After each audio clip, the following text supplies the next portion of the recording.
Please welcome Suzy Ashworth. Hello, Suzy. Thank you for joining the Wild Heart Revolution. Hey, Laurie, thank you so much for having me today. I'm excited. I'm wildly excited. Like my cells are pumping. You know what I mean? Yeah. It's just going to be so much fun. Ooh, it's going to be fun. But I do like to start with a toast or a prayer to the Wild Heart Warriors in our light, especially our dark, and in all of our magic and glory. May we continue to elevate consciousness through honesty, humor, humility, gentle care, soul-wrenching growth, and ownership, and to us, and to radical alignment for quantum transformation. Yeah. I'm in the right place. Yes. Cheers. Chin chin. Ooh. I throw cayenne in my cacao and it just hit my throat. Okay. Okay. So oh my gosh, I'm like, I have to start with our parallels. This is wild. So I found you through a hashtag. I think it was probably something with group coaching or Okay. coaching, something like that, which is amazing. And then we got this podcast going and I was following kind of your work and your emails. And then I decided to take a deep dive, which I always do with my fantastic guests that say yes to this exchange. And I don't know if you know, but I don't know, like, get ready for this. I'm adopted. You had a foster family. Yeah. We both studied psychology. We were both hypnobirthing practitioners. We were both hypnotherapists. We both have a wild love for Spain and Mexico. Yeah. And now we've completely transformed. And I feel like we've taken the base of especially what hypnobirthing has done and created such a big movement. Your movement is the limitless life living. Right. And mine is a wild heart revolution. And I call myself a fear culture destroyer. Yeah. So I just have to ask, are you an Aries stellium? I am not. That was gonna blow my spirit if that happened. I'm a Libran and I have no idea what my rising sun and moons are. I get told all of the time and then I forget. But yeah, I'm a Libran. All right, fantastic. So let's talk a little bit about your mission. Your mantra is faith plus action equals miracles. Yeah. And I feel like we can have faith without action. We can have action without faith. But when you combine the two, that's like beautiful ultimate alignment. So tell us more about that. Yeah, this came to me after maybe it was after or during I was reading a book called Think and Grow Rich by Napoleon Hill many moons ago, like when I started I think actually it was before I started my entrepreneurial journey. And it was when I was pregnant with my son. And in Think and Grow Rich, Napoleon Hill tells a story about how I think he has two sons, and his eldest son was born with a hearing deficit. He had no ears. And he and his wife decided that one day their son would hear. And they started off just speaking to their son every single day, speaking to where his ears would be. And ultimately, the son starts working for a hearing aid company and is able to hear many, many, many years later. It really stuck with me that the power of intention is unparalleled. And so when my son was born, I started saying the equivalent of our prayer. We don't really say the whole thing as much anymore, but faith plus action equals miracles is the start of that prayer.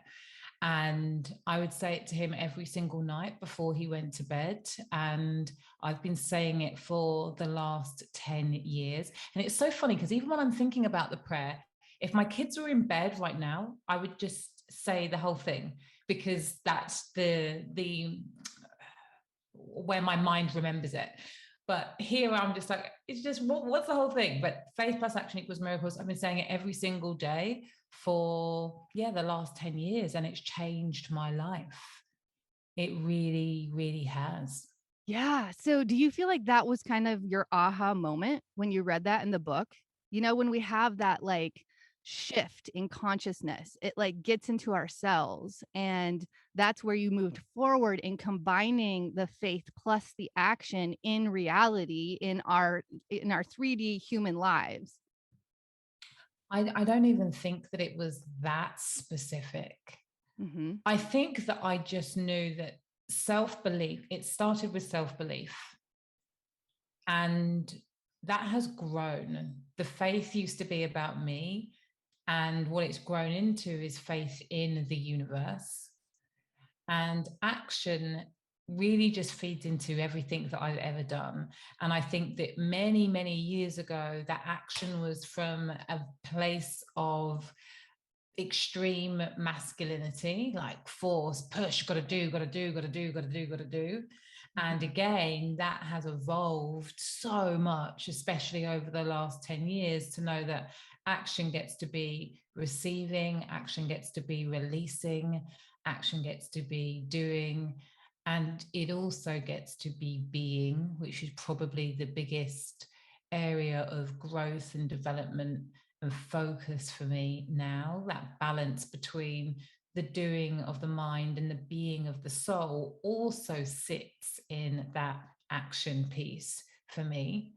And knowing that that creates magic, that creates miracles. At the time, I'm going to try and remember, if give me a second and maybe you can edit out the silence, because I feel like the thing that I say to them is faith plus action equals miracles. Never let success go to your head or failure go to your heart, and you will be very, very successful. Successful means happy, and happy means living your dreams. So that was the whole prayer. And it's just that the faith, the marketer in me, the brander in me, the this is the truth of me was like, oh, that piece there, I'm going to take that out. And it's grown a life of its own, which is amazing to me. Absolutely. And what I'm hearing there is what the evolution that I think that we're definitely in is honoring our essence, not just our productivity. Right. So Yeah. yeah. So when we combine those, it's the beauty of the divine feminine and the energy of the sacred masculine, putting them together instead of just pushing forward with a wounded masculinity. Yeah. Right. Something that's really interesting that I found out recently was they believe, whoever they are, that we started moving away from honoring the divine feminine in all of us, no matter what gender you identify with, when we started writing, because it became so linear and left brain Mm. that we moved so far away from our intuitive space within ourselves. Because before that, we did so much like clairvoyance, and actually like we could telepathically talk to each other. That's how we had to do it before we had such linear structures to focus on. Isn't that wild? That is really interesting. And what it brings up for me, because some of the channeling I do is through my journal, is through the writing. And as always with everything, it's the light and the shade. Mm-hmm. It's the shadow and the illumination. And the shadow of too much writing gets to be too much thinking. Mm-hmm. And at the same time, when we are fully in our illumination and we're writing, it gets to be the channel for consciousness and, infinite wisdom. Yeah, because when you tap into both sides, it becomes a Mm. flow, and then it becomes more of a balance. Yeah. Ah, Yeah. yes.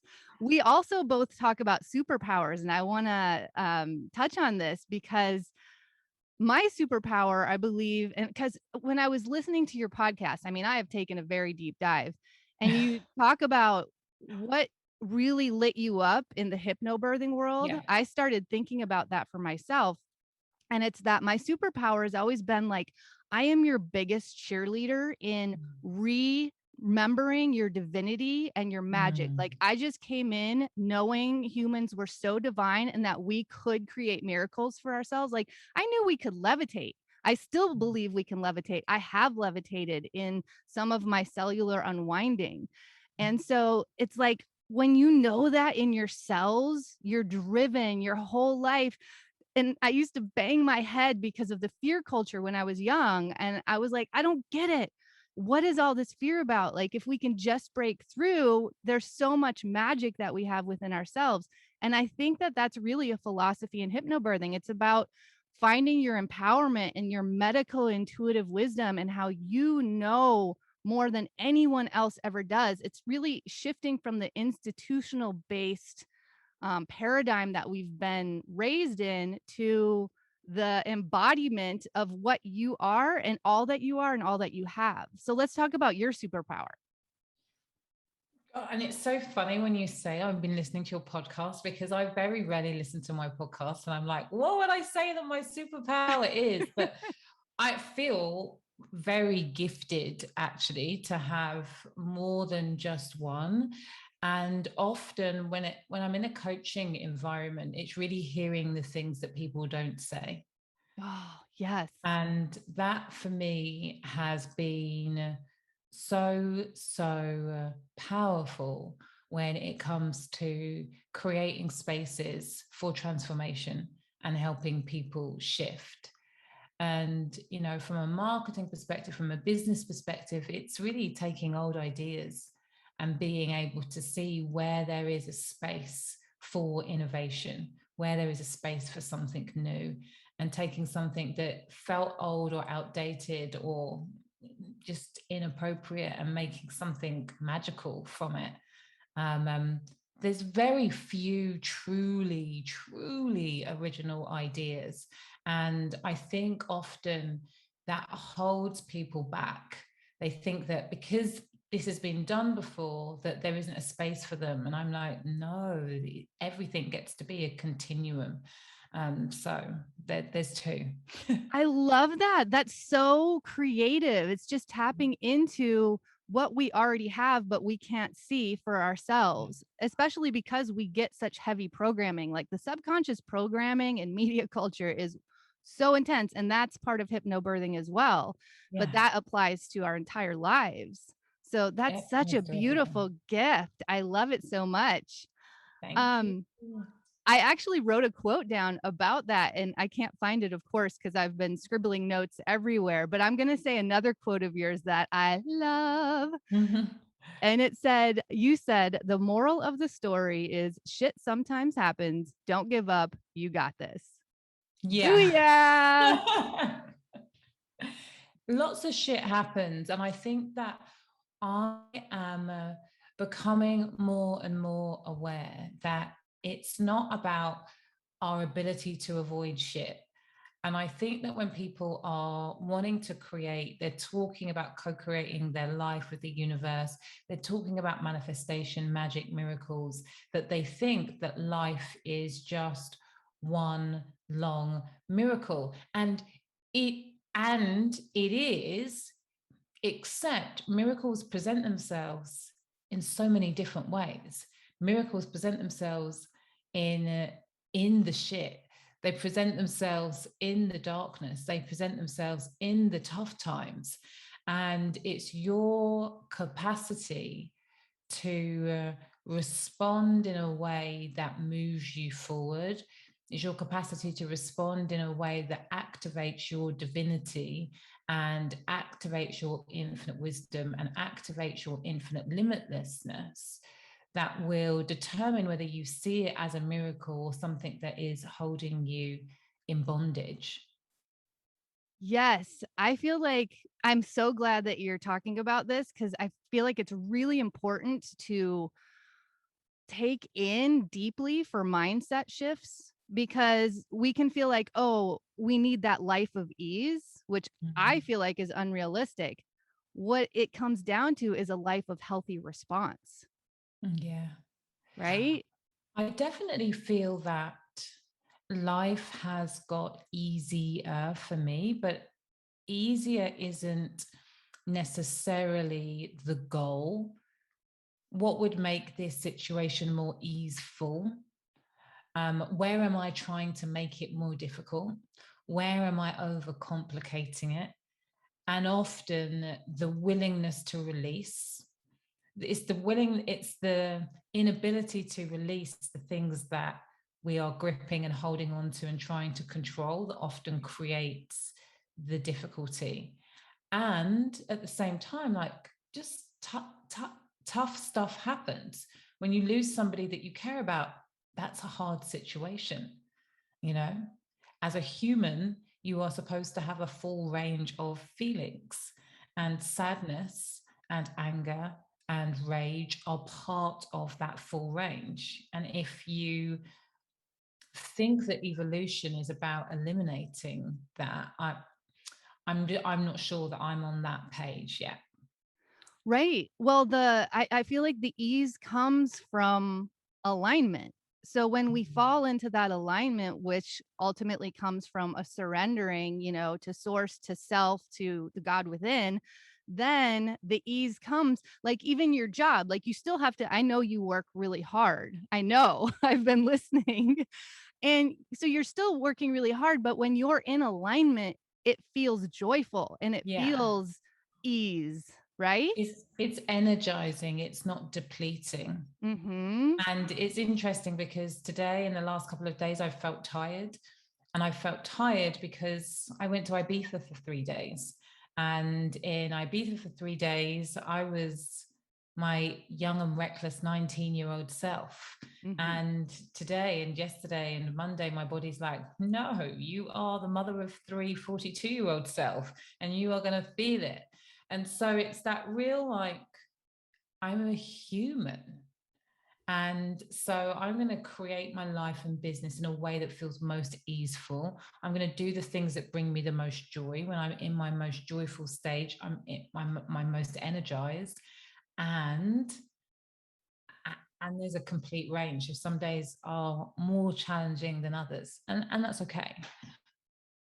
Yeah. So on those days that are challenging for you, do you feel like you really give yourself the space to be in it? Like, do you really just drop into those feelings and allow the progression and the journey to flow through and out? Yes. I think that I have less. When you describe it like that, my mind goes back to when the feelings are very heightened. I was talking to one of my coaches today, and she was asking me, like, what do you do when you get triggered by a client? When a client's saying something that is, they're being honest, but what they're saying is not true. Like, how do you respond? And what I said to her was, is practice. When I first got together with my now ex-husband, when we would argue for a week. And then I was really in the feelings. Like, the feelings would just be completely all over me. I would be consumed by them. And it's not so much even consumed by the story, by the feelings, but consumed by the story of the justification of the feelings. I am not that person anymore. The tools that I use enable me to feel the feeling, but then I am good at releasing. So I'm not holding on to it.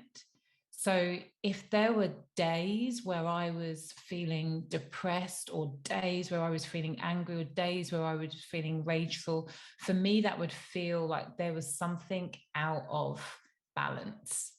So what I'm very good at now is feeling the feeling, acknowledging the feeling, and releasing the feeling, which I normally just do with breath work. Absolutely. The breath work. Yes. Yeah. It's all about embodiment and discernment, right? Yeah. And then realizing we are all sovereign beings of light, having a human experience. So maybe it's like, as you're talking about, I'm like, maybe it's the release of the story, or the, like, usually when we have fear, it's because we're holding on to the story you were talking about. Yeah. Yeah. The story piece is really important. The story that you should feel scared, the story that you are being judged, the story that you are being inadequate, that people are going to see you as inadequate, all of that comes from the mind. There is really no place And when I say there's no place for it, like, I'm a human, I'm on the journey. I am not the Dalai Lama, but there's my practice right now is really getting clear on, when am I in the story of the mind? Okay, I'm going to let the story of the mind go. Then I'm feeling into my body, but I still feel contraction. I still feel feeling in my chest. Okay, so I'm just going to focus on the feeling in my chest without the story, because I know that the story is not necessary, but the feeling is real. Like, the feeling is in my emotional body, and that's what I get to release if I'm going to clear my system and be, effective isn't the right word, but just be able to be in alignment, be what I know what is possible for myself. Right. And then you can actually even evolve into seeing that experience as an opportunity for growth, which is usually happening in the shadow. Yeah. It's everything gets to be an opportunity for growth. Mm-hmm. And I know that for some people that can feel exhausting, like, I don't want to grow anymore. But that is, that's our purpose. That's what the universe is doing all of the time. It's just growing, and we're part of that. We don't really have a choice. We do have a choice when we don't grow. That's usually when we feel our most uncomfortable, when we're feeling static, when there's no evolution. Right. I had kind of a breakthrough with my therapy this week, and I'm really working on some deep, like, familial relationships and just personal relationships and shifting of communities, things like that. And even my therapist was like, that, when you say the thing and it's like, wow, that was it. And I said something like, how can I be well in this relationship without expecting the other person to be who I want them to be? So how can I meet them and be well for myself in this relationship? Yeah. And what was your answer? I'm working on it. I feel like now that foundation is set, now I can grow from there, which is so incredible, right? That's why I love therapy and even journaling. That's where we get that process work. And then those little seeds get planted and you get to go to exponential places from there. Yeah. Beautiful. Yeah. So there's a couple things I want to talk about, but I just want to ask you, what does quantum transformation mean? For me, it's just massive changes. And often for myself, my clients, that's happening quickly. Mm-hmm. So we are tapping into the energies of the universal field, which enable us to make massive changes in our lives, in our businesses, in our well-being, across the board. Right. Because when I was listening to you yesterday, I feel like what I heard you say with a good friend of yours, it was a really sweet conversation, P.S. You said there was a point where you pivoted in your business a little, and it's after you did some soul growth retreat, something like that, and you switched to quantum transformation. Yeah, I did a quantum healing certification. It must have been a couple of years ago now. And that was a big, big shift for me, because with hypnobirthing, hypnotherapy, mindset work, I used to call myself a mindset and messaging coach, is very much about the head. It's like, what can we compartmentalize? What can we stop thinking about over here? What can we start thinking about over there? And those tools are very powerful for me to a point. And I knew that there was something else.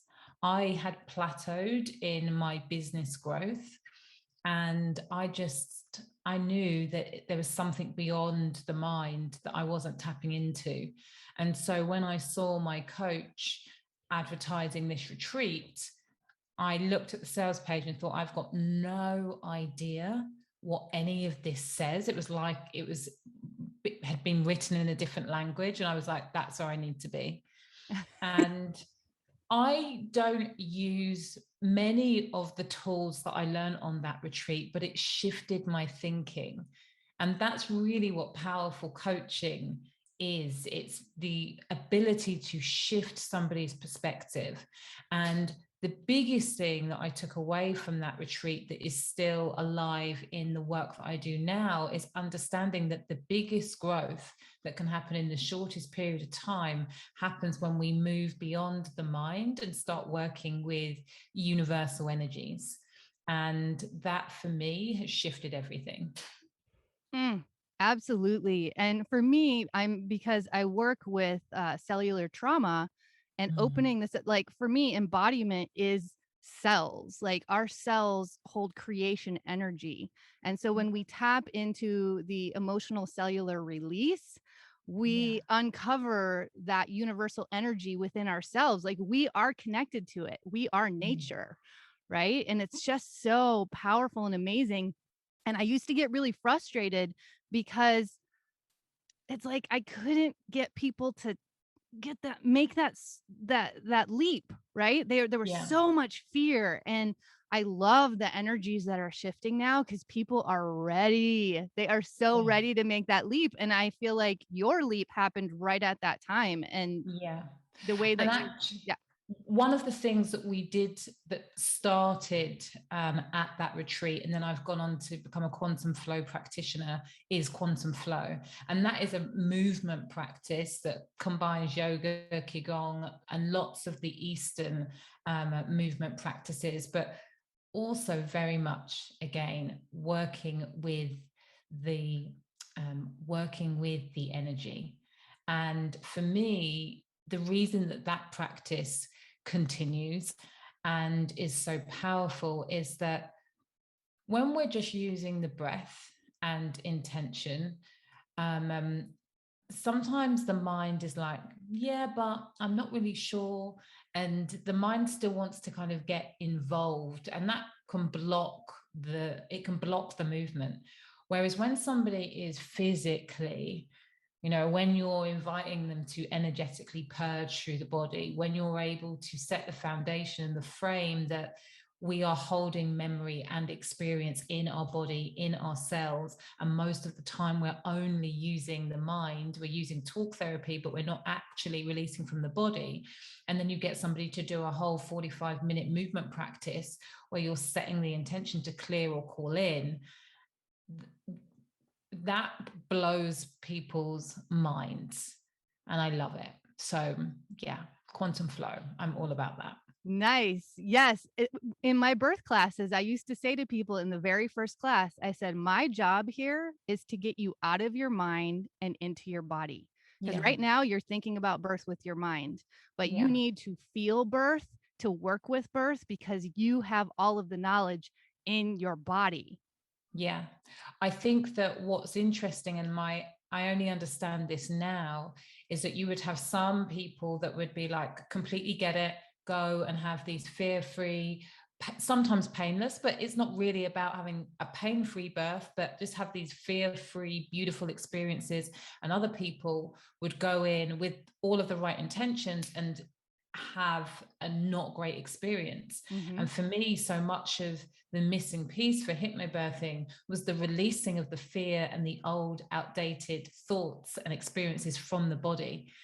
So because we, at least in my practice, it was the mind, it was the meditation, it was the reprogramming, but there wasn't the actual physical release until you're giving birth. And I think that that's why some people would be triggered even when they had done the work.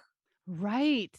And I have to say, the other thing that I was like, oh my gosh, I had been referring people to the Calm Birth School my entire career, and I didn't know it was yours. I was like, wow, that's so incredible. Thank you. Yeah, absolutely. So let's get into that. I really want to get into mindset beliefs and shifts around abundance and money, because I feel like this is your forte. Like, I feel like this is a huge, wonderful conversation and exchange that we can have, that I also, because I'm working on them myself personally, I know where they can be a little bit esoteric. It's like people want to have A plus B equals C, right? And that's not how mindset shifts work. So let's dive into it in whatever way you want to. Well, because you said that this is something that you're working through, I am really curious to know, where is your stuckness, or where is the stuckness that you observe with people when it comes to receiving more, specifically in relation to money? So I'm going to give my experience since Okay. I know it really well. Growing up, I deeply took in the belief that in order to make a lot of money, you had to be a lawyer or a doctor. Mm-hmm. That was the message that I got. Like, you had to go on to really high education in order to make that money. So I got my BA, and then I decided to go to trade school, and I became a massage therapist because embodied healing was where my heart went. But to me, that wasn't where the money was. So I did really well. Like, I'm a good business person because I was raised in a family small business, but yet my sister made a lot more money than me. She had higher education. So that belief got really ingrained into my subconscious. And Mm. the other one is what was the other one? That oh my gosh, I forgot it right now, but let's flow with that. Yeah. So my question is what is a really lot of money? Like, how much would you like to receive? See, and I'm working on that too because I've been listening to your podcast and I've listened to other mentors as well. And I feel like I start pretty low. I start at like 100,000 a year, right? Okay. But I also know that you can only hold the capacity that you believe. Yeah. Yeah.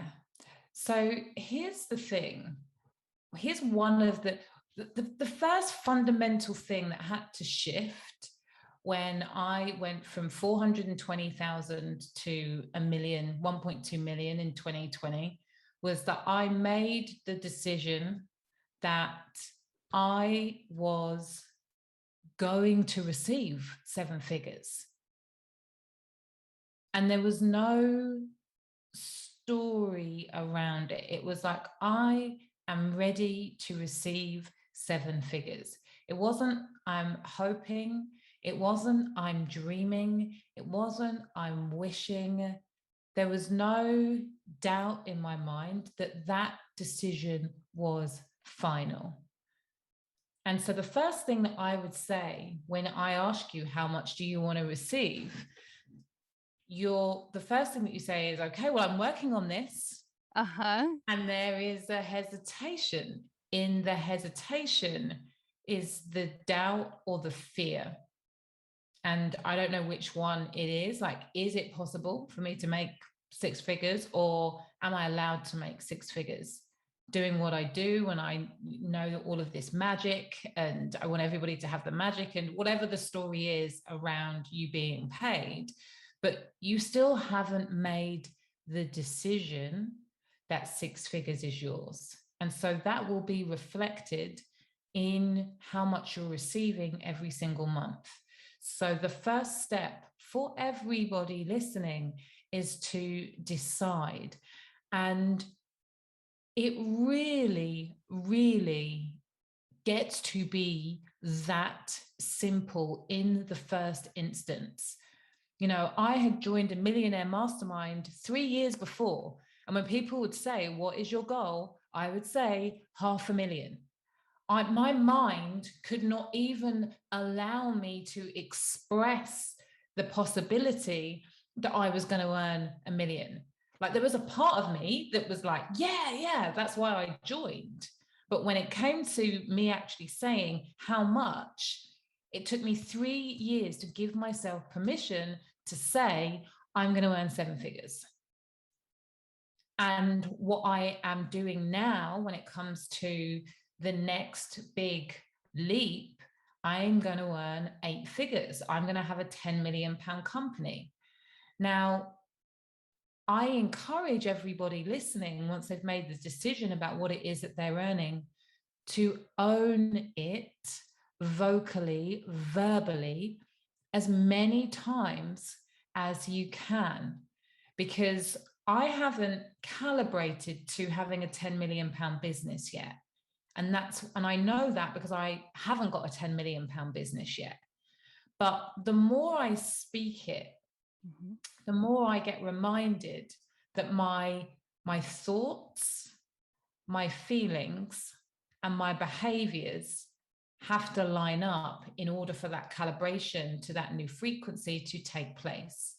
And so the constant repetition and reminder then gets me, one, feeling more comfortable. When I started saying this at the beginning of the year, I felt very uncomfortable saying I'm going to have an 8-figure business. Very, very uncomfortable. Mm-hmm. And I haven't even really done so much work around the stories that I was having then. For me, it was just enough to keep saying it. But the power in saying it is that you get to notice what's the contraction that comes when I say, to start with, that I want to earn 100,000 a year. So the first thing that you said was it's quite low, aka it's not good enough, or I'm not good enough. That goal should be bigger, but so there is. So you tell me, what is the, when you said it, but I'm starting low, what is the subtext to, but it's starting low?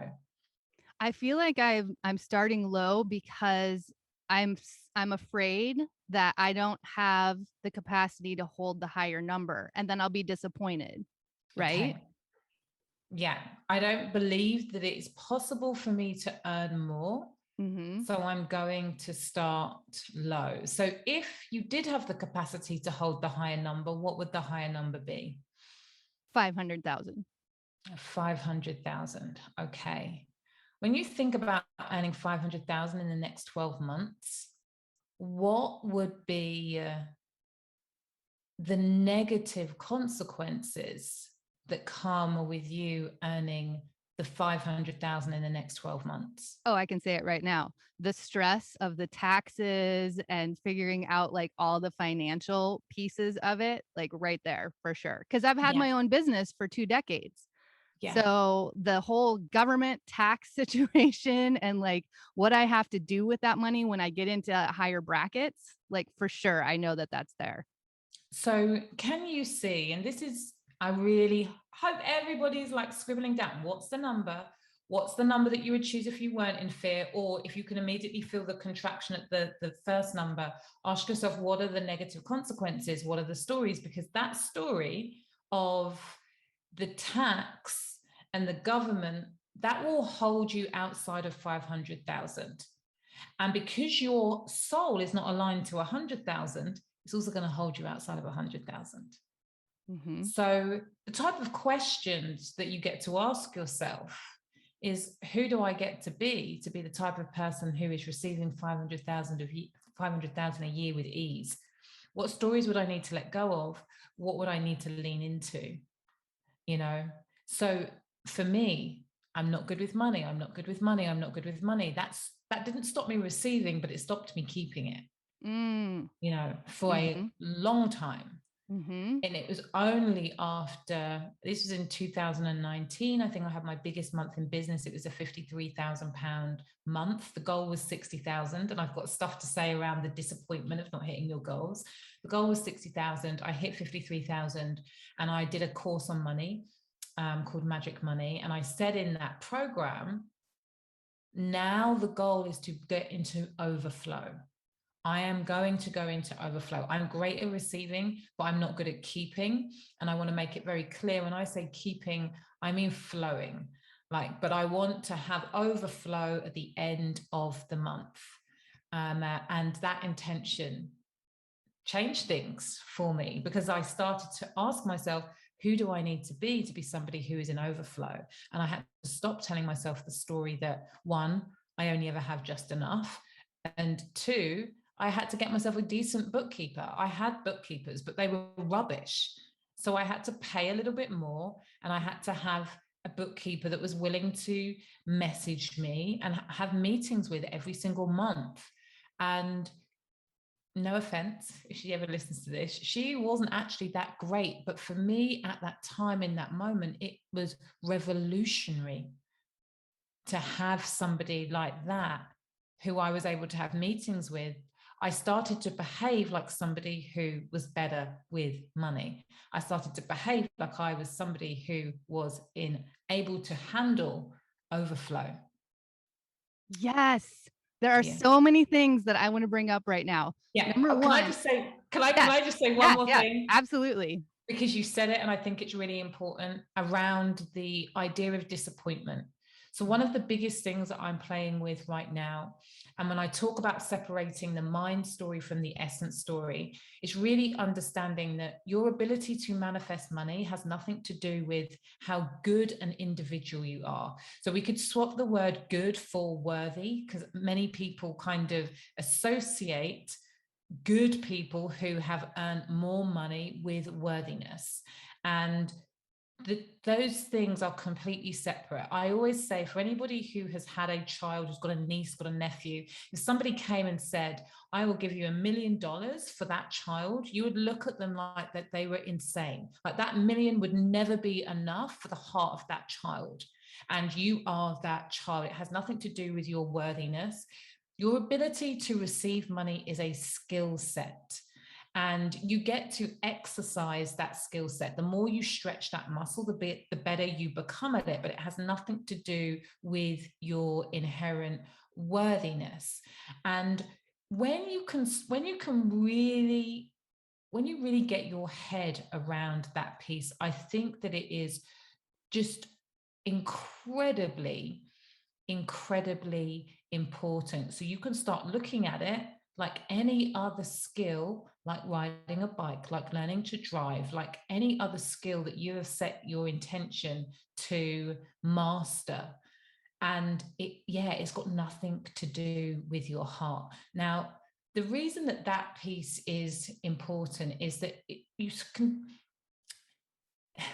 maybe it's a separate piece. So that's part one. Part two, it's on the tip of my tongue and I keep losing it, but it's really important. It's when you are acting and co-creating from a place of essence, from your heart, so when you are working from your heart and not from your head, you said it earlier on, you are the trees, you are the grass, you are the air. You are all of the things. So when you are all of the things, if you hit 100,000 or 500,000, becomes irrelevant. You already are the 500,000. You already are the 100,000. You can never not be. You are never less than. You can never be less than because you are all of the things. Does that make sense? Because the idea, when we get disappointed about not hitting a goal, that is the mind story of I'm not good enough. You failed. I'm not as good as my sister. That is a mind story. So when I talked earlier on about the separation of the story from the feeling, that's what I'm talking about. Like your ability to hear, I'm not good enough. Okay, that comes from ego. My essence knows that I am completely whole and perfect. There is nothing that can add to me. There is nothing that can take away from me because I am all of the things. So when it comes to manifesting and co-creating money, that is a muscle, it's a skill set, but it has nothing to do with my wholeness. And so whether I hit the goal or don't hit the goal is irrelevant. It doesn't make me happy. It doesn't make me sad. It's a thing. It's something that I'm learning to do, but it doesn't add to me. It doesn't deplete me. Does that make sense? Yeah, that's wonderful. And I've actually, the one mindset shift that I've made that has kept me moving forward in this really intense online business transition and transformation is I've adopted the philosophy that failure is necessary because it's an opportunity to shift and it gets me more information and I can grow in many ways from it. Because it happens on a small level a lot, especially as you're transforming and shifting something. And when you see it as an opportunity for growth, it completely changes the way that you respond to it. Our responses will dictate how many miracles we see happening in our life on a daily basis. And I think what's interesting when you speak to just very, very successful people, they will say, I fail all of the time, but the relationship with failure and even the word is very, very different from most people's relationship with the word failure. Mm-hmm. Mm. Yeah. And It's a, especially when you take out that fear piece, like the yeah, fear of failure, when you don't fear it, then you just jump in. You yeah. take the risks, you do the things. It's just another experience. Yeah. And it was so interesting as you were starting this, when I shared my belief around what's going on with me in money mindset, I was like, oh, yeah, just the other day, I told the client, when you pick that timeline, because we have all the timelines available, and when you pick that timeline and you believe in it, you deeply believe in it, and you like wholeheartedly pick it, it starts to unfold. Opportunities show up. You start magnetizing the flow of energy into that timeline. So I feel like that was a lot of what was coming up in the beginning of this conversation with money. And I think what it is, so I like to give a time frame. I'm less attached to the time frame. So I'm not then getting into, but I've failed, I've done it, I've failed, I've done it. For me, it's more about, am I being the type of person who is building an 8-figure company? And am I doing that today? How would I choose to price my services if I wanted to earn 6 figures this year? What would shift from what I have been doing? What would I need to let go of in order to be the type of person who's going to earn 6 figures this year, who's going to earn 8 figures this year, who's going to have a multiple £1 million company this year? Mm-hmm. What would I have to let go of, and what would I get to do? And so that in the being, the more you can use that filter for everything that you're doing, you will accelerate the speed at which you open yourself up to receiving. Yes. Exponentially. Yes. And I should clarify, when I say timeline, I mean creation energies in your life. Yeah. So it's like I can look at this creation energy, or I can stay in this one that's been secure and the one that, you know, has held me back and has decreased the energy flow. And and so there's that. But I also want to talk about how important it is when you make these shifts to surround yourself, what you said, like with your mentors, with the people that are doing the thing that you're moving toward, that have made those shifts in mindset. So how did you pick your mentors? Like, how did you align with them? What was your process at that? Because there are a lot out here now. I know, because I've been, you know, moving through and like feeling different mentors out. So I just love to know where you went with that. Yeah, most of the time. I mean, when I first started out in business, and to a certain extent, definitely not as much as I used to be, but I was a course junkie. So I bought so many courses. I come from the school of thought that if you don't know how to do something, pay somebody who does know and learn from them. And because of my work ethic, which has had its pros and its cons, one of the pros was that I am a super implementer. So many people buy courses and programs and then never really do anything with them. I always implement it. Maybe not the whole thing, but I am an implementer. I will always get my money's worth by knowing that I'm going to do at least this thing. Like, I'll look at the program content and I'll be like, okay, I don't know how to do this. This piece is going to tell me how to do that. That's the bit that for sure I'm going to do. And if I get through, and if it's a great course, then I'll do more.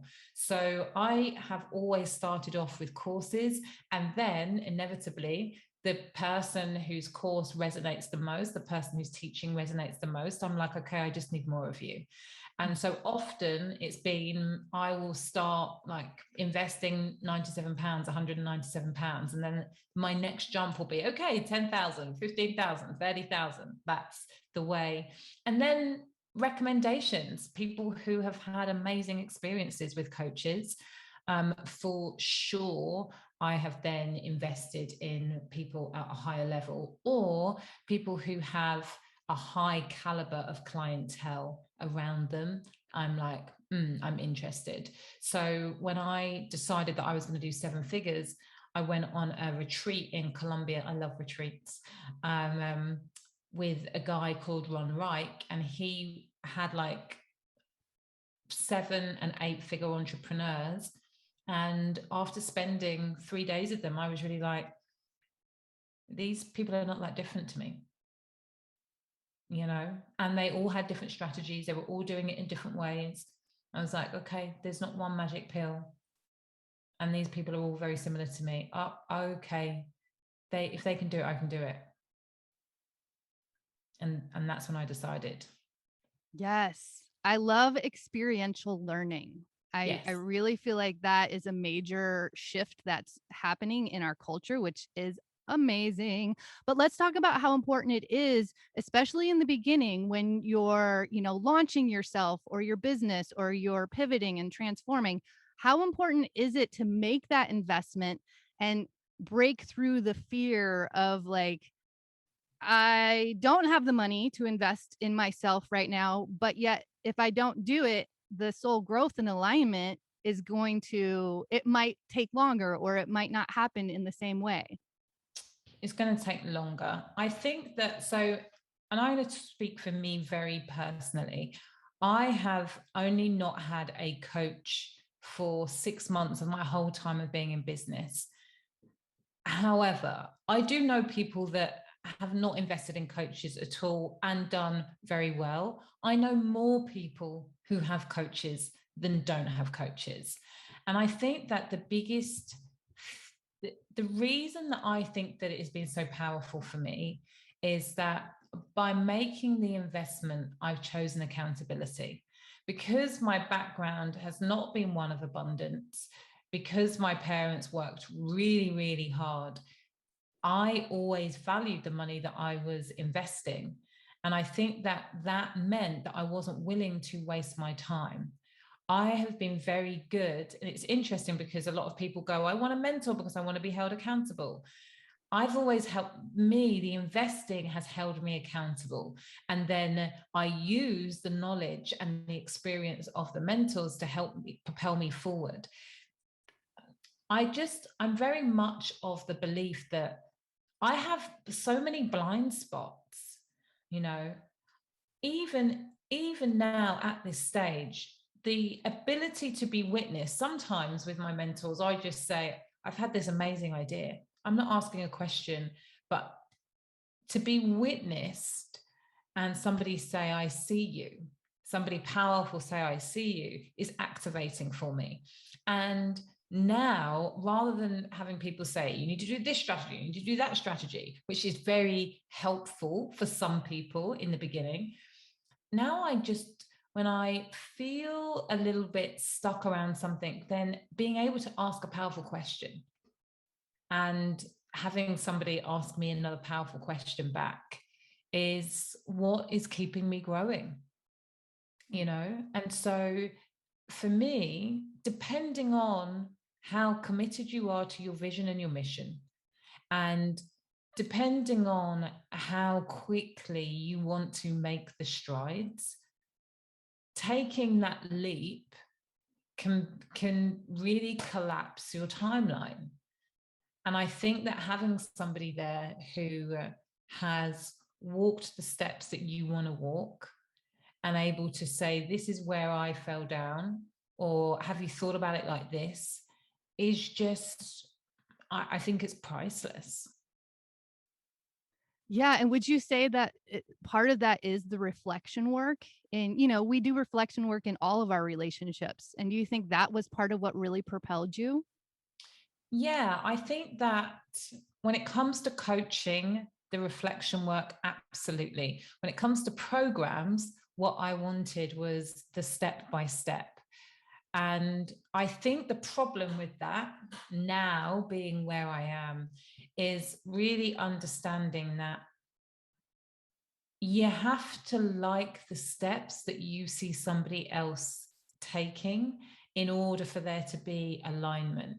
And often people make mistakes by looking at who's the biggest, who's the flashiest, who's got the most affiliates, and think, oh, that's the way, that's the secret.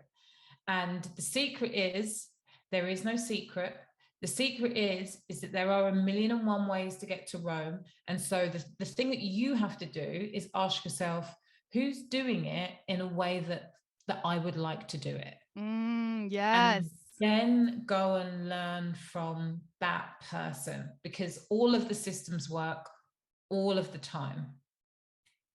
Right. So it's really feeling that resonance and the alignment with the way that someone's moving through their experience. Oh, I Yeah. love that.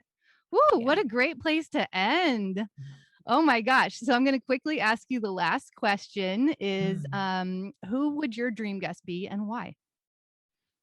Oh, well, I have to say the first person who came into my mind was Nelson Mandela. Mm. And this is a person who mastered their mind so deeply, lived such a incredible life. And there's so much complexity to his story. And the thing that prevailed was love, like this huge heart. And yeah, I'm looking forward to one day sitting around the table with Nelson. Oh, I love that because when I was 20 years ago, when I was really going through my training of cellular trauma release and embodiment, we were given the Nelson Mandela speech about, when you let your light shine, others, you allow for others to shine their light. And that just, it was on my refrigerator through my 20s, which I think is really incredible. I even made bookmarks out of it and gave bookmarks away with that speech. It was really, really beautiful. Thank you so much. Suzy, thank you for your time, your energy, your sharing, your experience. It's so good. And I feel such a kindred lightness with you. So tell everyone how they can find you and how they can work with you and how they can do the deep dive that I did. Yeah, you can find me. I hang out on Instagram, Suzy, SUZY_Ashworth. And my website is suzyashworth.com. And I've got a Facebook group where I go live every Thursday called the Quantum Success Hub for Female Entrepreneurs. Probably going to be switching that to Conscious Leaders very soon. And yeah, come and play. Come and find me on the internet. Absolutely. I mean, the energy and light output that you are giving to your clients, I'm noticing, I'm paying attention. Like I am absolutely feeling what you're putting out. So thank you. Thank you for being here. I can't wait to work with you more. And again, all the love, light, and shadow and dark and wild in this raw human experience. So have a beautiful day, Suzy. Thank you so much for having me. It's been a joy. Yes. All right. Cheers, y'all. Bye.